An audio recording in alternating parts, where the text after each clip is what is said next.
All right. I think we're live, right? I think so. Right, here we go. All right, everyone. Thank you for joining us. I'll go ahead and get us kicked off. Hi, I'm Leslie Vickrey. I am the founder and CEO of ClearEdge Marketing.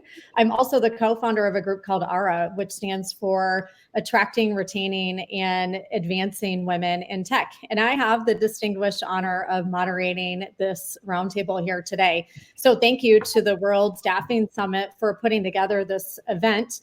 And thank you to the panelists for joining me here today. I'll do a quick introduction of everyone by name, and then I've asked them each to introduce themselves as they go through their first question. So first on my list, I have Sunny Ackerman. She's the president of the Americas for Specialist Staffing Solutions, or SThree.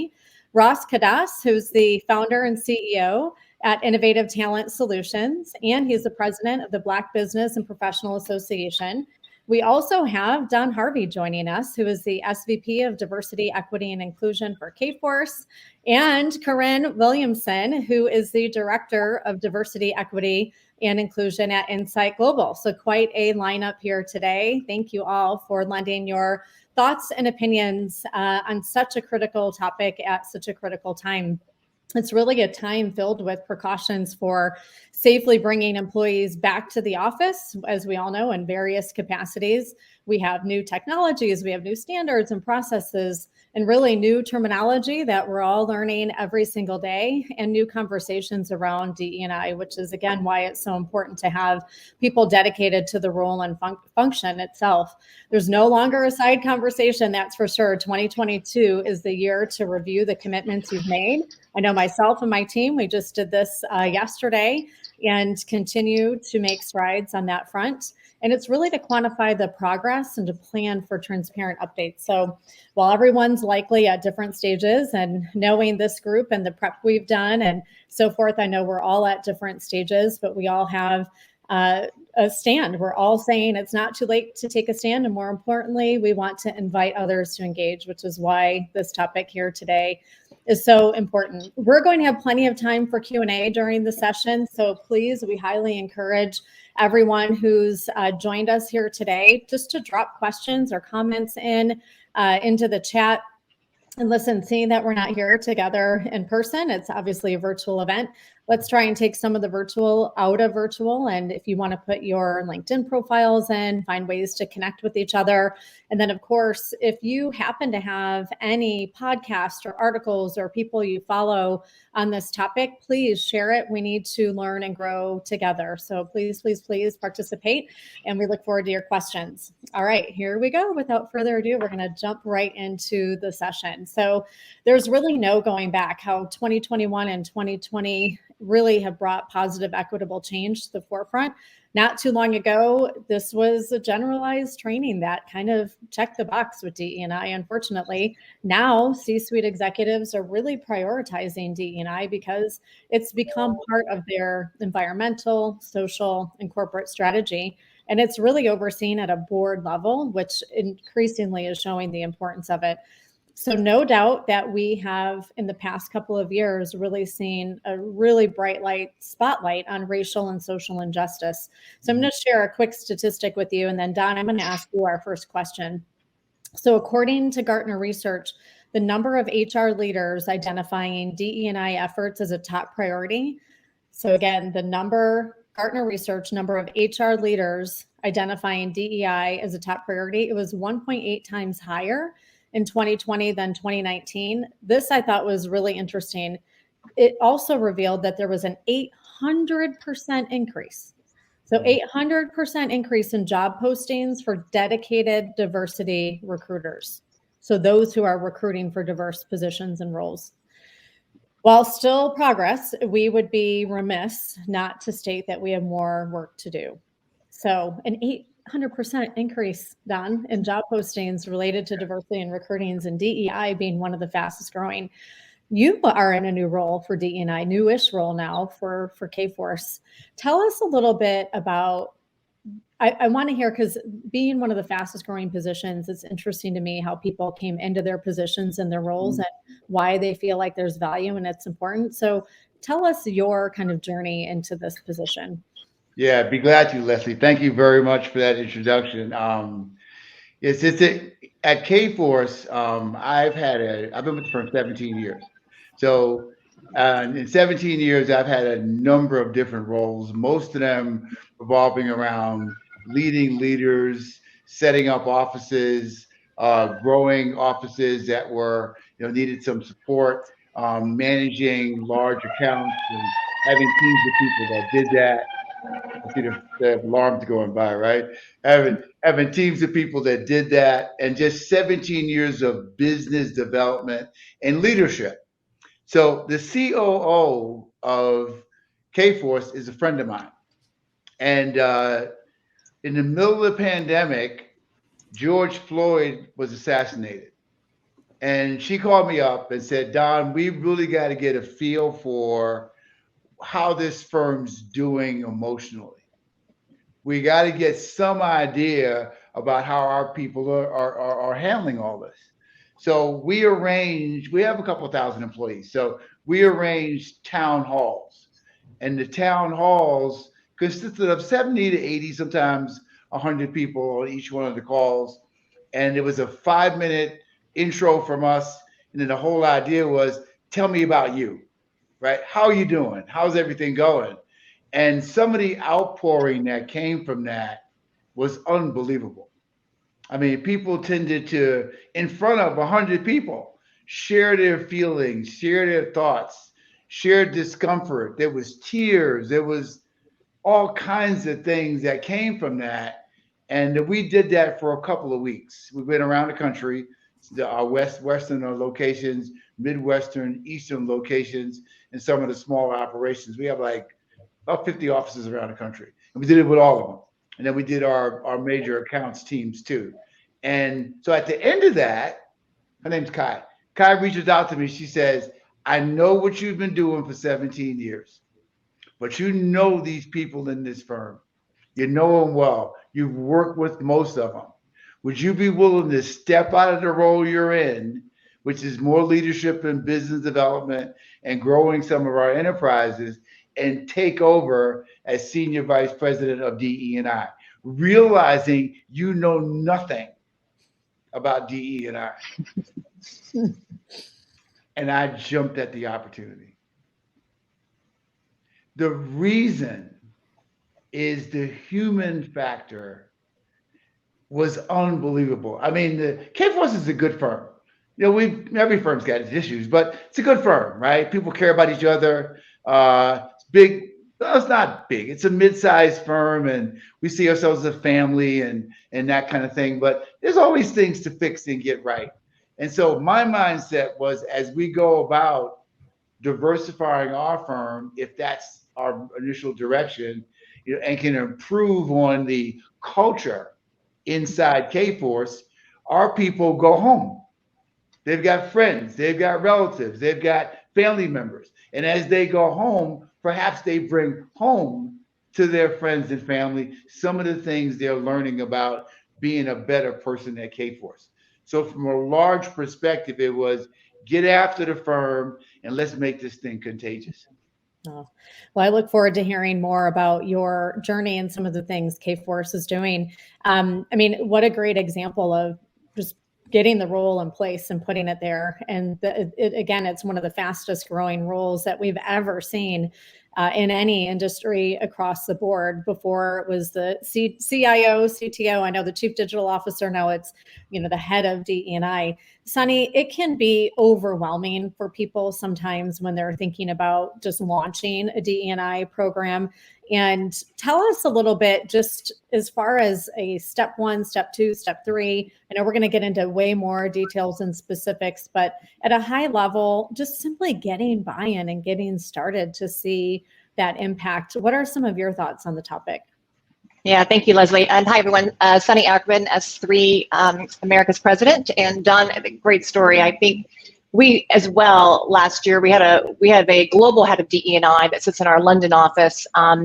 We had a woman named Dawn Fry who was leading our DE&I strategy, but still working in her HR role. And I came into the organization in March of last year and said, we need our own full-time head of DE&I and a structure around that to really support what we're doing in the business. And Don now is in the role as head of DE&I for our organization in the Americas. But I think, Leslie, like anything, it's before you begin, there's a few considerations I would say to keep in mind. It's a journey. I mean, designing your strategy is the first step. And that's what I think Don and I started working through last year, and the organization even previous to me joining was working through, and it's a part of our strategy and a part of our culture as a business. But it does require some time, energy, and I think you need to determine what your strategy will entail. Keep that in mind, but also know it's a marathon, not a sprint. I think you need to be, it's a journey, and don't be discouraged along the way, but there's some small steps that you can take within the business to start to make impact. Don't go it alone.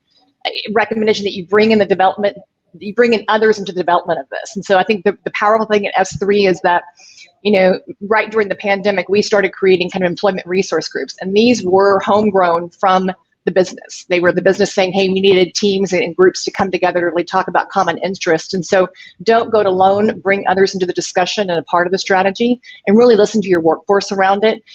Ultimately, there's not just one person responsible for DE&I strategy formation, but it's getting input from others.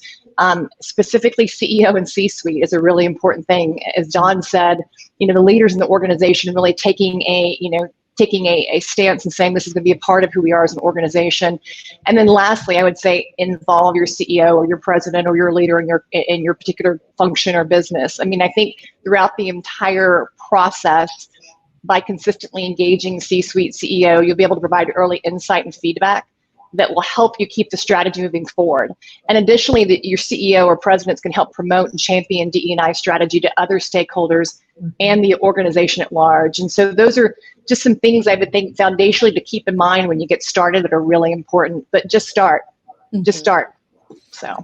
Thank you. And sometimes when talking about it, and I think I even asked it in the question, when you say things like program or initiative, it makes it sound like it has a start and an end, where it really is an imperative to the business and it's an ongoing function. So even by changing some of the nomenclature of the way we talk about it can help make a difference down the road. So I know, Sunny, when we were prepping, we were even talking about if you pull someone in a part-time capacity and they're doing something else full-time, and oftentimes that's how ERG groups are run, then that's not really sending the message to the company that you want to send. So having that kind of C-suite buy-in is really critical, because you've got to put some money behind it to make that an investment to make that happen.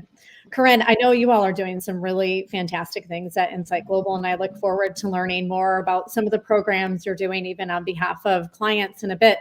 But tell me a little bit, are there any of your own programs or resources or tools or training pieces that you all have incorporated that you just can't imagine ever doing again without, or just can't live without in day-to-day in your role? Yeah, definitely. I think there's a ton of resources available, and as this becomes more front of mind for people, I feel like there's new information that's released every day. And I tell people this all the time, but I think being in the DE&I field is fun because you're always going to be learning, but that's also the challenge to it. So anyone who says they 100% have it figured out, I hate to break it to you, but they're not telling the truth, because this is a journey that we have to learn together. And I think when I started my journey, a report that was really helpful for me was a study done by McKinsey & Company. It's a 5-part study starting with why diversity matters, and it's over the span of the last 6 or 7 years now. And there's 3 reports that I think have a lot of great insights into why this is important. And when Sunny was mentioning the importance of having leadership buy-in, that's where you can really grab that knowledge, that education, to be able to leverage those discussions with leadership to get budget and to make sure that you are integrating DE&I with your strategy. And we took a position at Insight Global where it is our job not to just educate ourselves internally, but as a staffing company, we also want to make sure that we're advocating for our candidates, that we're talking to our clients and hiring managers, procurement teams that we're working with. And so the biggest shift for us that's changed over the last 2 years is us being able to provide resources to our clients who are looking to have more equitable and inclusive workforces. So we actually help our clients look at, what types of candidates are being submitted, what types of candidates are being interviewed, and what types of candidates are being hired, and kind of using that as a data point to look back and say, okay, where are inequities happening? So I think, we definitely have a lot of training resources, experiences available, but there's also just a lot of resources for free as well. When we started this journey, doing things like this that are available on LinkedIn, different, LinkedIn learning courses that come up, master classes. So I think the opportunities are endless, but being able to really identify what the needs of your people are is a good point to start at. So seeing, where your current organization stands, the things that they want to see, the things that they want training on, because I know a lot of people are hungry for it, but it's about defining, what they're actually looking for and making it tangible for them to integrate DE&I into their goals and not think of it as a separate initiative or program, like you mentioned earlier. Oh, good. Well, if you happen to have a link to those studies handy, feel free to drop them in the chat. I'm sure some people would appreciate that. Or you got to connect with Korryn and she'll get those over to you via LinkedIn or whatnot. One I'm going to drop in there is the CEO action. And I know, again, Sunny, you're really active in this. And I would encourage any CEO to take a look at this and actually sign the pledge and commitment that goes along with it. But there's so many resources and tools that you can take advantage of. There's no excuse not to have what you need, because there's plenty of resources there. Ross, what do you think when you just think back to the beginnings of DE&I and where things are evolving? What do you believe has changed permanently going forward when it comes to DE&I?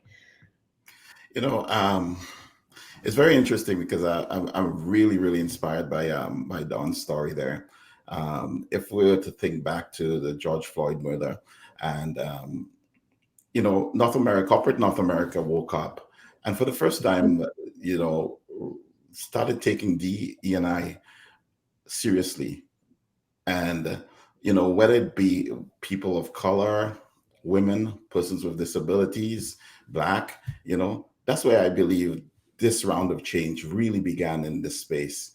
And I believe now there's no turning back. I believe, that incident created a watershed moment to cause to cause us to kind of reflect and change as corporate North America. When I think about our industry, we in a unique position to impact corporate culture in any organization. When we think of the people that we interact with, middle management, they do most of the hiring. And that's where our relationship intersects. We have an opportunity, or I would even say an obligation, to educate hiring managers about the importance of the DEI. In my experience, companies have recognized the value of a diverse workforce, and are realizing in some cases that they're more profitable because of it, and how a diverse workforce brings ideas to the table, new ideas and different ways of doing things that help organizations grow. I believe the conversation is happening. It's an ever-changing conversation, and I think it enables us to kind of keep on top of the dialogue and keep the whole DEI top of mind and on the agenda of our clients. Mm-hmm.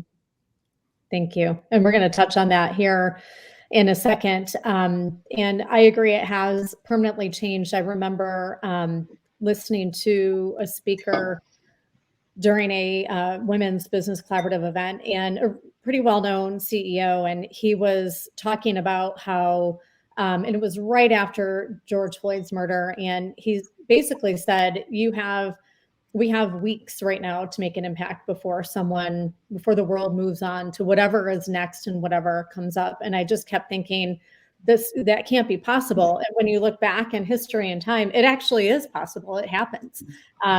We were going back and through ARA and looking at the Me Too movement and like, wow, really, it came out hot and heavy. Then what happened to this? Is it still out there? What's happening? So having programs like this and keeping the conversations going means that we have to keep moving forward with it to make sure that there's change. And of course, like Ross, we were talking about before, if we can get middle management and hiring managers and everyone on board, maybe to this question here in the feed, maybe we don't need as many panels on this because it starts at the foundation and the DNA of the company. But until it is at the core of a company and a core of our world and our nation, it's going to be a topic that won't go away. We're 136 years, I believe it is, from reaching equality according to the World Economic Forum. That's way generations past us, past my 5-year-old son, past his great-grandchildren. We have a long way to go. So I think that that light may not be shifting anytime soon. So you mentioned, Ross, specifically something about our industry. And Sunny, I'm going to ask you this question first. Having grown up in the staffing industry too, we're an industry of speed to fill, number of candidates submitted, and placements. And how can we do both, really achieve metrics and goals while ensuring candidates are placed in the right environments and clients are really achieving their diversity hiring goals? So we're doing justice to our own staff, the consultants, and the people who entrust us with their careers and our clients, while still being able to be successful in that way. Yeah, it's a great question, Leslie. I think one of the things that we're addressing at SThree, it's one of our strategic targets in our ESG strategy, is we've actually put a commitment to positively impact over 200,000 people in the next 3 years. And one of the areas that or a couple areas that we're doing that in right now with our clients and within the community, is that we've built kind of what we call a STEM equity coalition. And it's really focused on addressing some of the challenges that we have in STEM inequality, which we know it's prevalent within STEM, technology, engineering, and math, and then, really across multiple sectors, through community-driven partnerships. And by dialing into those partnerships, we're giving access to resources and expertise across our candidate pipeline that we have. And we collaborate with this coalition with like-minded companies and organizations that want to make STEM sector more diverse and inclusive. So that's one of the things that we're doing within the organization. The other one, which was started a few years ago, is that we wanted to provide more opportunities and insight for women in tech and women in STEM. And we have an organization called Breaking the Glass, where we provide opportunities for women in STEM by partnering with other STEM companies or STEM communities, and we provide free personalized programming on DE&I, women's career development topics, and partners in the past have included companies like Dell and IBM and Twitter. So some pretty big, organizations that have been working with us around these different, topics and initiatives. And I think it's really important that, as we are at the forefront of it, being that we work with companies, work with talent, that we're really leading by example in that, and some of the work that we're doing, within our own organizations is really powerful. Mm-hmm. Thank you, Sunny. It's definitely a great program and a way to lead by example with the different trainings and initiatives you have. And Ross, I know you had some thoughts on this specifically too, as it relates to our industry and the way we measure our work and so forth. Tell us how you handle that within your company and world. Yes. Sunny, great. I love what you said about the partnerships. That's a great one. When I look at our recruitment process, how we recruit as an industry, the two aspects of it, right? There's a proactive recruitment and there's also reactive recruitment. And usually a lot of the numbers and a lot of metrics surround the reactive recruitment. Proactive is having the conversations before there's an opportunity. Reactive is the client now has an opportunity. We need to go and fill that opportunity. I really believe that there's a place for that diversity, finding that diversity and tracking diversity candidates at the beginning of the pipeline, where you're being proactive and having those conversations, so it doesn't affect as much your speed and your time for delivery. So I think the proactivity is one of the solutions that you can employ. If we can assist in really truly helping our clients achieve their DEI goals, then that DEI metric will be part of the norm. The way I look at it is, we're entering a new era of hiring, and we call it the DEI era. Yeah, I agree. And, we talk about pipelining talent and just not having time to do it. But to your point, even if you were to break down and know how many roles you needed to hire or look back at the historical data and really plan for it in a unique way, it can really help solve to that challenge and issue.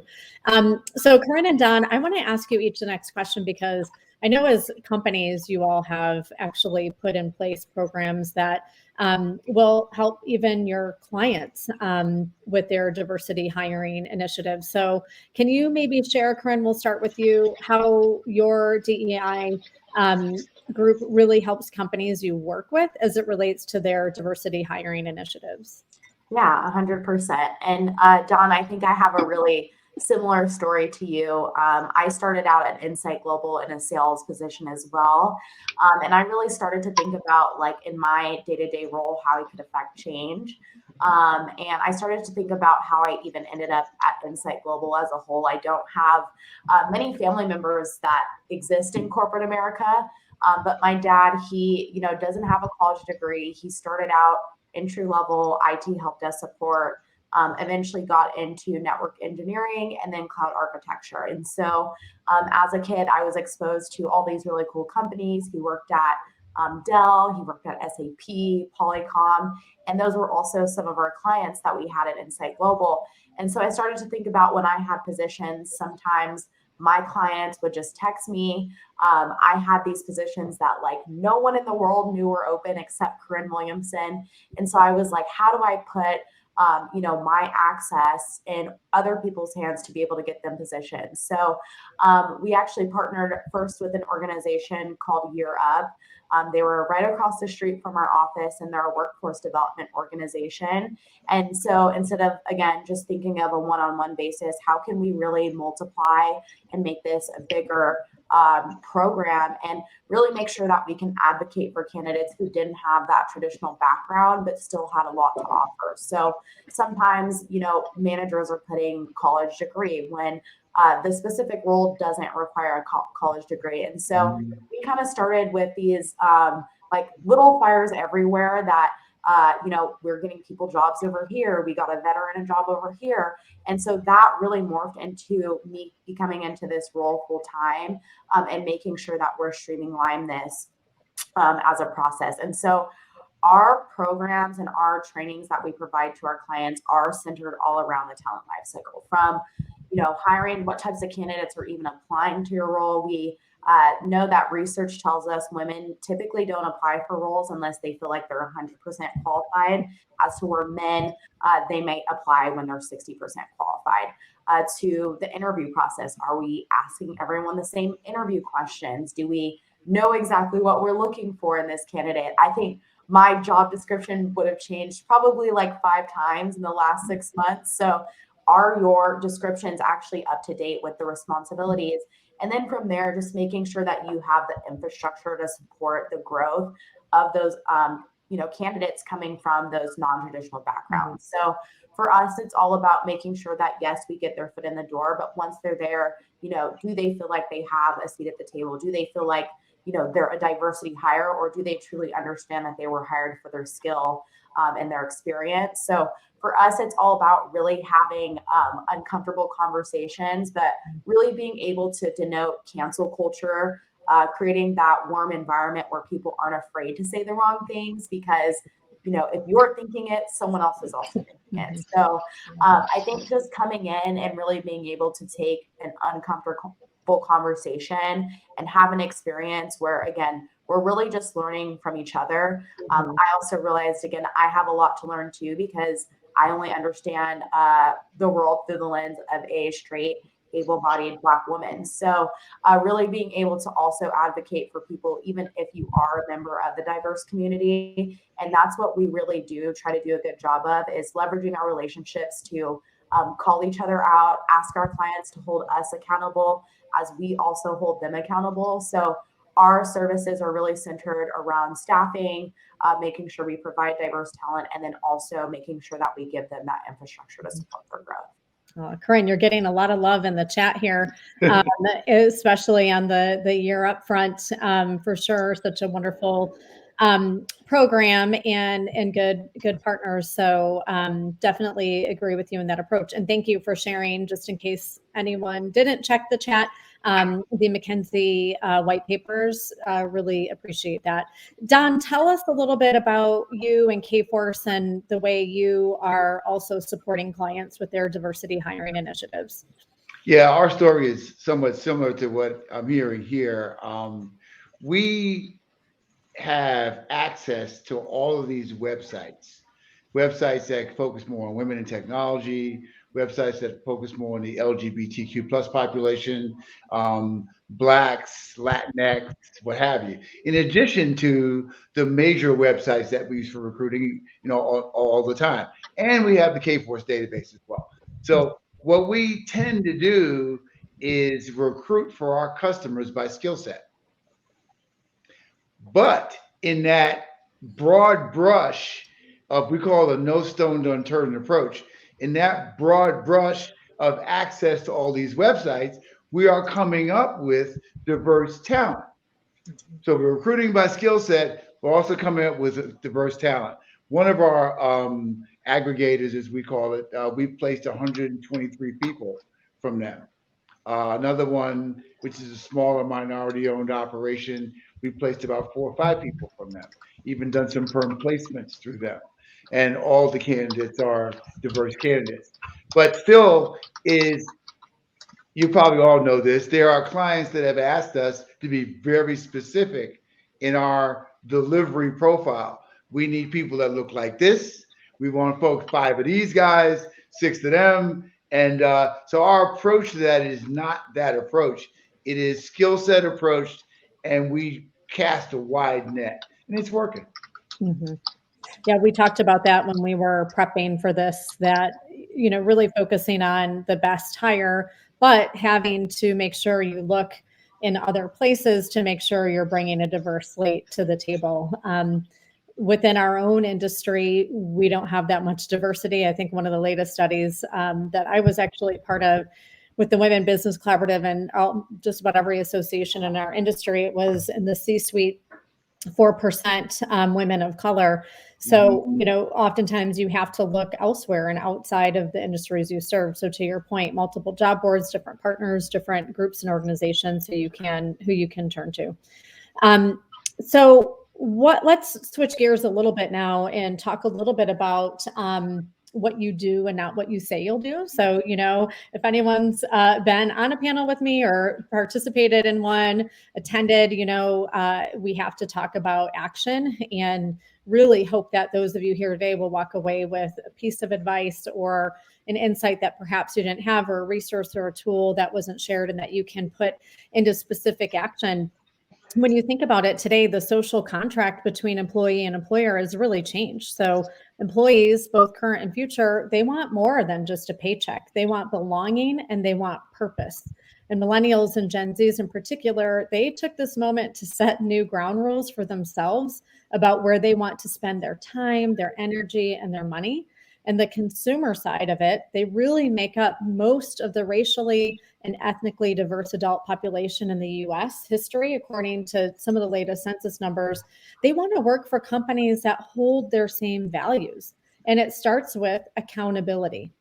So many say the first step to accountability is cultivating that open mind, really turning off autopilot, challenging unconscious bias, and deeper questions. They're asking so many questions, really deep questions about how and why we're doing things as companies. Not thinking about DEI as a one-off separate strategy or living with, as you all mentioned, just within HR. It's really embedding it into the workplace and the whole company culture. And it really just doesn't happen overnight. So how can we expect it to be different if we don't do anything different? So Sunny, I'm going to ask you this first question and this part. I read an entrepreneur article recently that stated it's by examining whether actions truly meet intentions that we can disrupt the inertia of our flawed, familiar, and rushed ways. So what are some of the new ways of thinking and our approaches that your organization or you have held everyone accountable that has resulted in real change? I'd like to touch upon a point that Korryn made. I think it was a really valuable one. I think as we're making time for DE&I when it's part of our strategy, it's embedded in everything we do.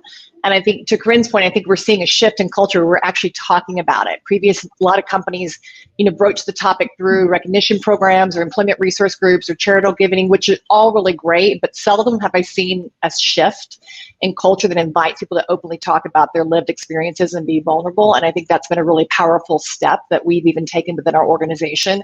Having candid culture where, we're talking and admitting that there is opportunity to do better as an organization. And I think we've had that with our own people within our business and taking feedback around it. And, as an organization, some of the things that we've done, in the past year and a half in making some strides, I think within 1 year, we introduced 6 different employment resource groups. We focused on conducting DE&I focus groups across the various business and various levels in the business to really get feedback from the business and the organization in terms of what they wanted to see more of.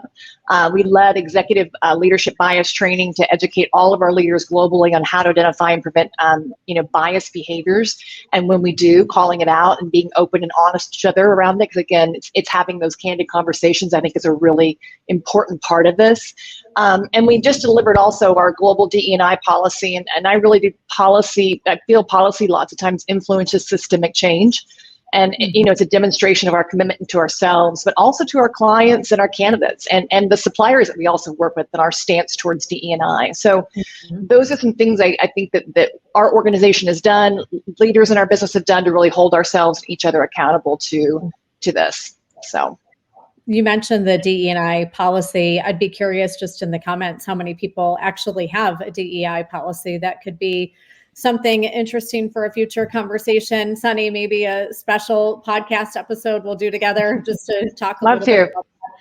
But again, it's that accountability. And you're right, oftentimes when you put it in writing, you have to sign it, part of employment agreements, whatever it is, people start to take a little bit more notice on that. Ross, I'm going to ask you, the next couple of questions are a little bit different than some of the questions we've asked during these panels, because oftentimes, and I was just mentoring someone who is new to a DE&I role and, having to talk about some of the difficult conversations that she's having. So some of it is getting that executive buy-in, getting the budget and so forth, but also some of it is having tough conversations with people who maybe don't want to implement some of the action because they personally feel like they're, being attacked. So what are, maybe when you think of the implementing action, Ross, what are some of the common?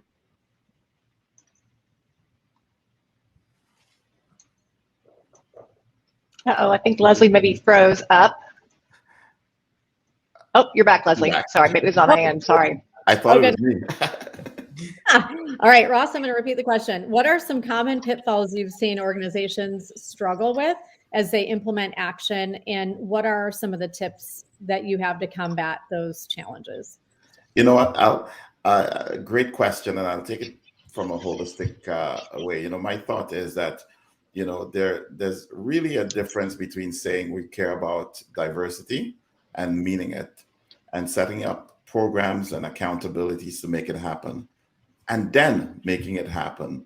There needs to be budgets provided for the strategy and the implementation of that strategy. I think somebody mentioned part-time versus full-time on the team.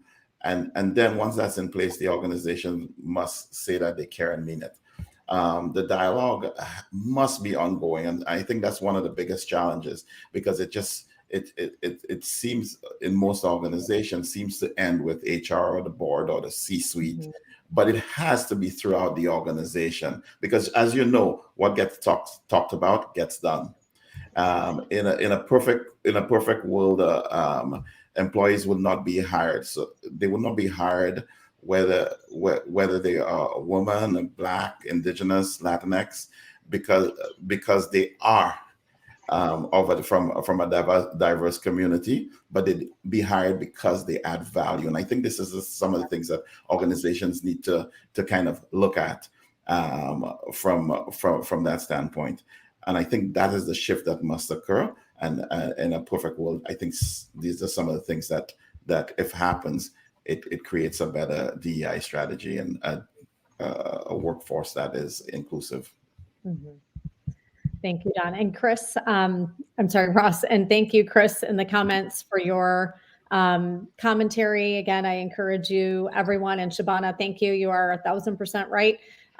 Definitely need more than just policy and procedures. And again, that's why I love all of the initiatives that the companies are putting in place along with that, which is great to see those kind of strides. So Ross, thank you for your answer and how to overcome that. And I'm going to switch now to Don and Korryn.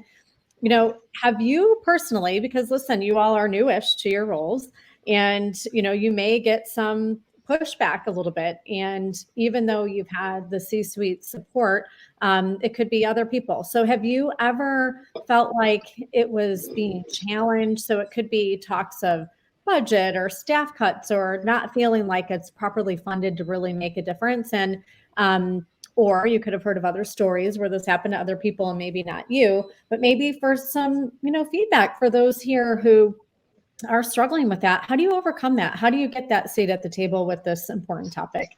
Maybe share that. Don, do you want to? Sure. I can jump in on that. And I saw that question, Leslie. We are experiencing the direct opposite. Kforce is committed to DE&I and financially and emotionally. So we get tons of support and we move forward with gusto on that. We've been in this program 1 year. I've had this role for a year. And in a year, I think we've accomplished some things. From a client perspective, we have a lot of client conversations, and we see the same thing there, right? As something you mentioned, you know, earlier, Leslie, about middle management, you know, being a place that could use the most help from a DE&I perspective. We see that in all of our customers. So we hear more and more about a commitment to DE&I versus backing away from it. And there's some firms that do not have very much commitment to DE&I, but they want to hear about what we're doing. So I haven't seen that budget cut thing come through. Mm-hmm. I think it's interesting, Don, the conversation I was having with someone else. It felt very, and Shabana, this is to your point, like cultural, like it wasn't quite yet at the cultural core of the company. And even at the C-suite, perhaps that needed to still change and happen. So Korryn, I'm curious to hear your thoughts on this. Again, being new to your role, it may not happen to you here, but in other places, have you heard of this happening and how do you combat it? Or in your head, maybe you've got something planned if it were to happen, how you'd handle it. Yeah, definitely. And I feel like anyone who's in this position, I could just imagine it's definitely frustrating. I feel like you might feel like isolated or, you know, feel like you're on an island. And I think that's exactly why inclusion is so important and why that comes into play.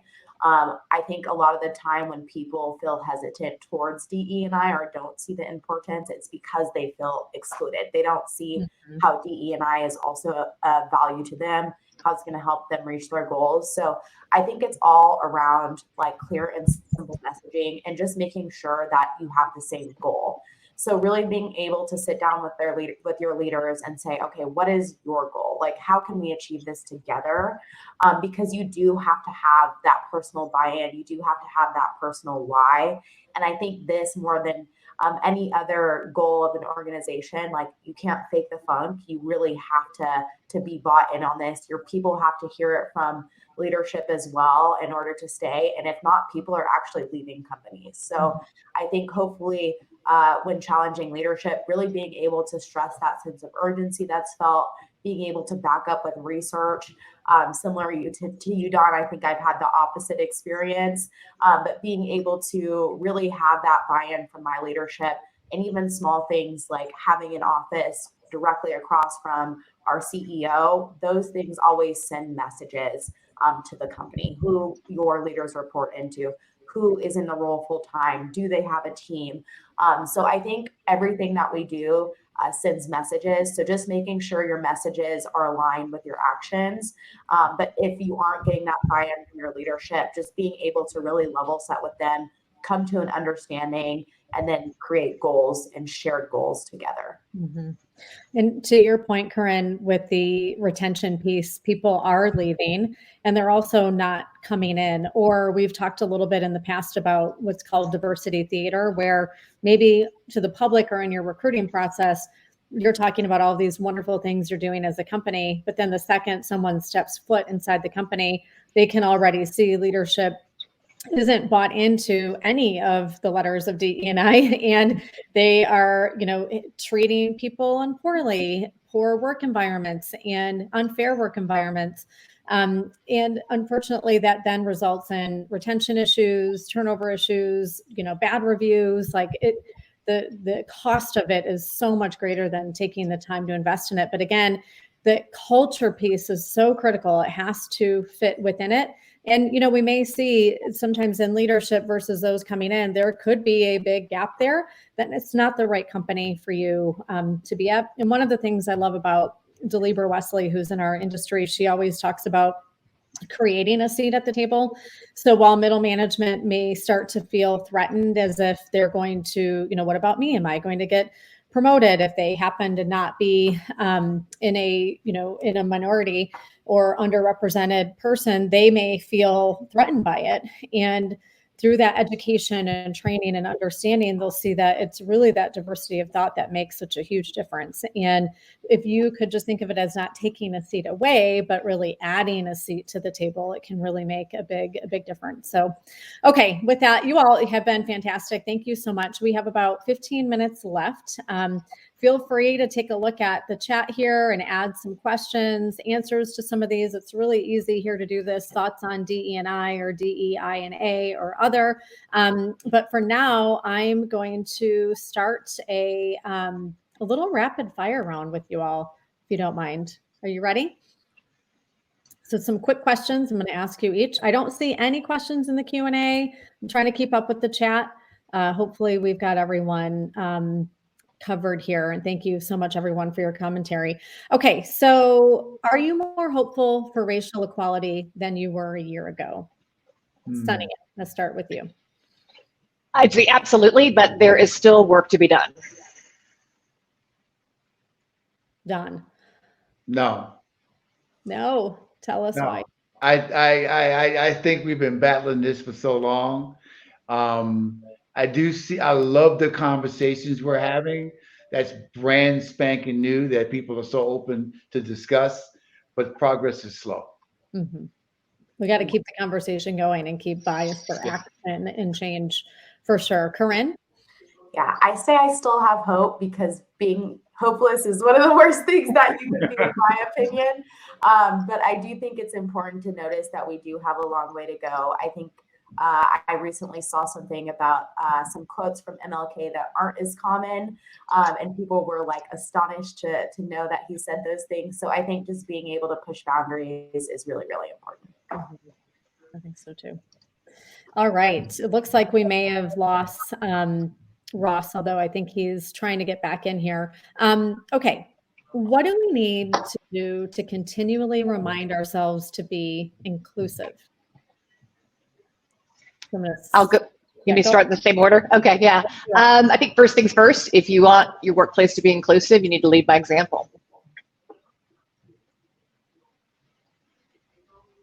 Yeah, I'll go. I think for this, it's really important to stay humble and then always wanting to learn and stay curious about others. Yeah, I agree with both of those. The inclusive component is a cultural issue, and there's great benefits to being inclusive, even from a corporate performance perspective. So yeah, that takes some work, but it's a major effort to do it. All right, we have a question here in the chat I'm going to bring up because literally we were just talking about this today, actually, Sunny. I am wondering about the aspect of neurodiversity in an organization with respect to DE&I. Anyone want to take that question? Yeah, I'll take that. I think it's really important to recognize neurodiversity. It's the biggest, most overlooked element of diversity. So like I mentioned earlier, being an able-bodied woman, I think it's also my job to advocate for others in that demographic as well. Yep. Yeah, I would agree with Korryn. I think it's a prevalent one that we need to be looking at, and I think it's now, creating. There's more awareness around it now, and so with that, there's more discussion. So I'm hopeful again that this will start to really be a topic of accessing different types of people that have different types of backgrounds, and so neurodiversity is definitely one that we need to be looking at. I think broadly across the organization. Mm-hmm. Yeah, I agree with Sunny and Korryn. Both of those points are very well taken. Okay. Very good. Well, thank you for the question. Okay, I'm going to ask one more question here. If you were to look into your crystal ball, what DE&I tech platforms do you see on the horizon, or even ones not widely available now that will serve a great need in the marketplace? I think this is such an exciting space. There's so many interesting things happening in this. The one I heard about last week, which I thought was fascinating, called Gender Decoder, and it checks job listings for gender coded language. So companies that, things that are kind of sometimes more male slanted, like phrases like fearless or independent or self-sufficient. And that was one of like a listing of different kind of platforms that were available in the market. So I think there's a lot of really great movement in technology happening in that space to help companies with DE&I. Sorry, that was a long answer, but I was super excited about that one. Yeah. So feel free in the chat, anyone, if you want to drop some of the technologies that you all are using or have heard of, it'd be fantastic. All right, Korryn, how about you? Yeah, I would say technology that tracks bias and machine learning algorithms, I think is really important. I think we've all heard about, the Google catastrophes. When you Google, Black teenager versus white teenager, what comes up? And then when that integrates into staffing, like how our ATSs function, our VMSs function. So I think for us, really being able to make sure that we are cognizant of bias that lies in machine learning algorithms and artificial intelligence. Don, any thoughts on this one? Yeah, the technology perspective, I think, is a good one. I just believe that what will make us a better place is human to human. Technology has a place, but the human to human concern for each other is the thing. Mm-hmm. I appreciate that perspective. 100%. It starts with us, right? Yes, it does. Yeah. We're all in this together. Humans. All right. So a question we had here, which is a great question. This comes up all the time. What are the top KPIs that demonstrate progress in an organization regarding DE&I? The top KPIs that demonstrate progress. Anyone want to take that? Yeah, I can take that. So since they mentioned the top ones, I'll do three that I think are really important to us. So hiring, promotion, and turnover. So I think me personally, not a fan of like a quota necessarily, but again, really looking at the data to see where inequities are happening and getting specific. For Insight Global, we have 60% of women in leadership, which I think really accredited to my success. But that doesn't mean to say that we don't need to work on other areas like veteran status, neurodiversity, racial or ethnic diversity. So I think really using the data to get specific and say, okay, who's being hired, who's being promoted, and then what are candidates doing, or why are people leaving, what types of people are leaving. I think those are really good measurements to start out with. And then I think a more advanced level is measuring the current culture of your organization and how people from different demographics experience your company. I always use this analogy of a hotel. If you had the view of the ocean and I maybe had the view of the parking lot, same hotel, but we're going to leave totally different reviews on Expedia. So really being able to take that pulse and see what kind of views your employees are getting in your organization. Mm-hmm. Just to mention a technology tool on that front, Clearly Rated has a great tool that you can use to help measure the employee sentiment. It is important to also match that to the facts and data from an HR perspective. So you can look at things like just how people are feeling. Do they feel welcome? Do they feel like they're included, and do they feel like they're paid fairly? All of those feeling kind of things, and then compare that to data can be a great starting point and foundation for that. Okay, we've got a lot of questions. This is great. Have you noticed a decrease of unconscious bias since 2020? Don or Sunny, either one of you want to take that one? Sunny, go ahead. A decrease in unconscious bias. I would say not necessarily. No, I mean, I think in terms of what we're seeing in the marketplace, no, I'm not seeing that necessarily. I don't know if Don has a different perspective on it. Yeah, I would agree with Sunny to some degree, but it's tough to measure, right? It's we had unconscious bias training probably like everybody else did, and emotional intelligence training as well, and then the measuring stick to see if it worked. So is retention improving because of that? Are people speaking up more? Again, we're a year into this. We had a couple of years of a DE&I program before, but it picked up intensity after George Floyd. So we got to measure it. We just don't have the measuring stick yet. Yeah. And I would say even if it hasn't improved, the awareness, I think, has improved. So people are talking about it more. It's being covered more. And even as an individual, your own awareness of it, of things that you may be doing, I think has improved. But I don't know that it's changed anything yet. But the awareness seems to be there for sure. Leslie, I think you're spot on. The introspection I'm seeing around people just setting time aside to understand kind of their own biases by taking a personal inventory of it. I think that's a really powerful one that I've seen good improvement around. So yeah. And to go off of that, I don't think we'll ever necessarily see a decrease in unconscious bias because it's unconscious and it's natural for all of us to experience that. But I think, like you said, Sunny, recognizing this is what this is. When I go to, my advisory team, my friends, my family, do they all think the same way? Do they all look the same way? Are they all the same age? So I think there'll never be an actual decrease in unconscious bias occurring, but there can be an increase in consciousness and decision making. I agree. Yeah. All right, Ross. Go ahead, John. I'm sorry. Let's say a final thought about that. The world is a different place today. The conversations people are having today are on, even on television, even just one-on-one, are far different than they've been historically. We actually talk about race, we talk about gender, we talk about other things that are uncomfortable, which we have not done in the past. That is progress. See, that is hope, Don. That's hope. Yeah. Exactly. All right, Ross, you have power again. Wow, I must tell you all, I am in the beautiful, snowy Toronto, Canada, and we are having a snowstorm right now. I don't know if that's what drove it, but I got cut out for a while. Well, here you are. I'm going to throw a question at you, and then we're going to do our wrap-up question. So to put you on the spot, and you know what, you are certainly welcome to pass on it if you'd like, but what are your views on the importance of authentic leadership for the implementation of a sense of belonging and inclusive culture in an organization? That is in the chat as well, if that helps.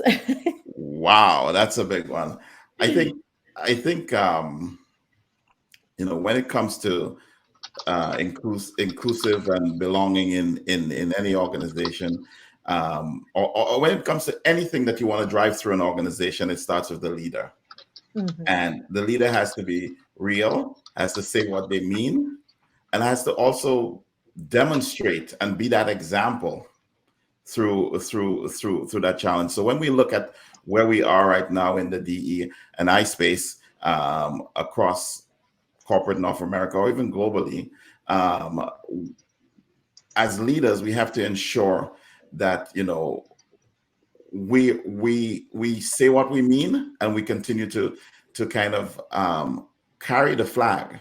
When I think of the DEI space, and leadership has to literally carry that flag from the top of the organization down to the bottom of the organization to ensure that message resonates, because we're not only changing a behavior in some cases, our culture in some cases, we're actually changing how people really feel internally about a situation, and they could be totally misguided because of past experiences and past challenges. So I hope that answers. Well, and something that you said, Ross, is that authentic in the leadership. If you lead with trust, you will be seen as authentic, and your trust needs to be backed by action. So speaking of action, our last question for the day is, All right, here we go. Okay, I have a favorite Maya Angelou quote, and it happens to be, do the best you can until you know better. Then when you know better, do better. We all know that there are issues within our own industry as it relates to diversity, in particular at the C-suite and board level. So panelists, what is one thing? I know one thing is a tough one, but everyone here today who have joined us, several people, 45 people here right now, what is one thing they can do to impact change on the topic of making our industry a more diverse, more equitable, and more inclusive place? Sunny, I'm going to start with you. Ooh, one thing, my advice is be open to change. That's a great one. Don? This may not answer the question, but as you select talent at the very beginning, make sure they are the best people you can find. Amen. Korryn? One of our team's values is to lift as you climb. So if you can really just help one person, if I can end this year of my career just knowing I helped one person, I think that I made a great contribution. I heard a quote once, be the angel on someone else's shoulder, kind of rising them up. I love that. Ross? You know, in 1913, Mahatma Gandhi wrote something that became known as Be the Change. Everyone in this conference must be the change, and then change will happen. There we go. And the mic drops from there, Ross. Wow. Well, okay. You know what? Just start. We have to start and be the change. So thank you so much, Sunny, Don, Korryn, Ross, for joining me here today. And thank you to everyone who tuned in. I know we did not get to every single question. Feel free. I think most of us dropped our LinkedIn profiles in the chat. You should be able to find us either way. We're in the recruiting industry. Look us up. Ask us any questions, and we are here for you. As Korryn said, we're going to help one person at a time. So thank you again, World Staffing Summit, for hosting such an important topic, and all of you for being here today. Thank you. Thank you, Leslie. Thank you, team. Thank you, Leslie. Thanks, Thanks, World everyone. Staffing Summit. Bye. Bye.